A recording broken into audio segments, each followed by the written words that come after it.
Okay, so look here. He holds him with his skinny hand, as I have already told you that our ancient mariner is attending a wedding, and there he stoppeth one of the three attendees. There were certain guests, and one of them was stopped by him. So he stoppeth one of three, and he holds him with his skinny hand. ठीक है, वो जो है हमारा ancient mariner, वो अपने एक बहुत ही पतले स्किनी मतलब पतले से हाथ से उसको पकड़ लेता है उस व्यक्ति को, और अपनी स्टोरी सुनाना शुरू करता है. देयर वॉज अ शिप, कि वहां पर एक शिप था, वहां पर एक जहाज था. कोथ ही, वो इस तरह की कोथ करता है. Hold off unhand me grey beard loon eftsoons his hand drop he. ठीक है, वो क्या करता है, ऐसे अपनी स्टोरी बताना शुरू करता है. तो जो व्यक्ति है जिसको उसने पकड़ा हुआ है वो बहुत ही अनईजी हो जाता है, बहुत ही अनकंफर्टेबल फील करता है. तो कहता है छोड़ो मुझे मेरा हाथ छोड़ो, तुम ग्रे धाड़ी वाले मूर्ख व्यक्ति. सून आफ्टर जो व्यक्ति है हमारा एंशिएंट मैनर, उसका हाथ नीचे गिरा देता है, मतलब छोड़ देता है. Okay, he holds him with his glittering eye. The wedding guest stood still and listens like a 3 years child. The mariner hath his will. Okay?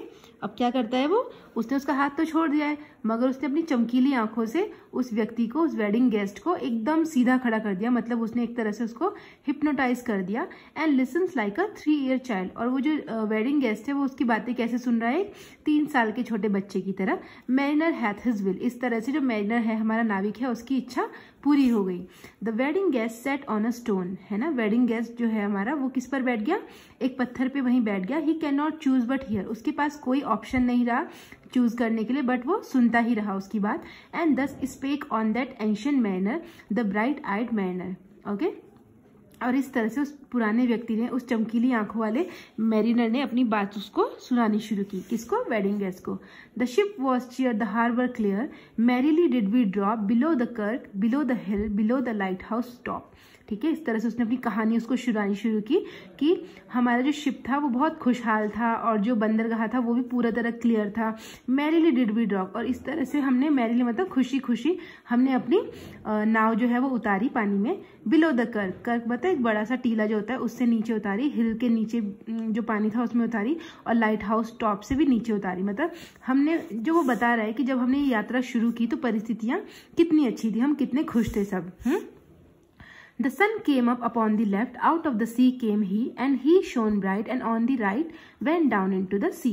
Now he is describing about the natural phenomena, कि कितना सब कुछ अच्छा हो रहा था, सब कुछ लग रहा था नेचुरल ही हो रहा है हमारे साथ. है ना, वो बताता है कि सन भी उस दिन पूरा, है ना, लेफ्ट साइड से ऊपर आया, और फिर वो ऐसा लग रहा था जैसे वो किस में से निकल रहा है, सागर में से उदित हो रहा है. क्या, सूर्य. अब आप देखिए कि इस पोएम में, first of all this is the most famous and most beautiful poem written by Coleridge. है ना, अपनी इस पोएम में एक तो वो इतना बड़ा डिस्क्रिप्शन दे ही रहा है सब कुछ, और देखेंगे आप पिक्टोरियल क्वालिटी है. पिक्टोरियल क्वालिटी हम किसे बोलते हैं, कि जब आपको कोई कुछ बताए और आप उसको इमेजिन कर पाए. देखिए, जैसे the sun came upon the left, out of the sea came he. है ना, सन जो है वो लेफ्ट से उदित हुआ, और ऐसा लग रहा था जैसे वो समुद्र में से ही निकल रहा है. And he shone bright, and on the right went down into the sea. और वो बहुत ही चमकीला था, और फिर बाद में वो राइट साइड में ऐसा लगा ओशन में ही, सी में ही, समुद्र में ही डूब गया है. Higher and higher every day, till over the mast at noon, the wedding guest here beat his breast, for he heard the loud bosom. Okay? और इस तरह से वो बताना शुरू हुआ कि पूरा दिन प्रतिदिन ऐसे बढ़ता गया, दिन चढ़ता गया, और जो हमारा दोपहर है, दोपहर में जो हमारा सूर्य है वो बिल्कुल कहाँ आ गया, जो हमारा जहाज का एक वो होता है ना, मास्ट होता है, उसके ऊपर वो आगे आ जाता है. ठीक है, वेडिंग गेस्ट जो था वो अपनी छाती पीटने लगा, क्योंकि उसको क्या है, इस तरह से क्या, उसको जो शादी के ढोल नगाड़े होते हैं उनकी आवाज सुनाई देने लगी थी. तो वेडिंग गेस्ट जो था वो बहुत रेस्टलेस हो रहा था कि मुझे प्लीज छोड़ दो, मुझे जाने दो, है ना, मुझे वो वेडिंग अटेंड करनी है. The bride hath paced into the hall. जो दुल्हन थी वो हॉल में आ चुकी थी. Red as a rose is she. कैसी लग रही थी वो, बिल्कुल लाल गुलाब की तरह. Nodding their heads before her goes the merry minstrelsy. है ना, जितने भी लोग थे वो सभी उसके आगे सर झुका रहे थे खुश होकर बहुत ही, जब वो सबके सामने से जा रही थी. The wedding guest he beat his breast, yet he cannot choose but here.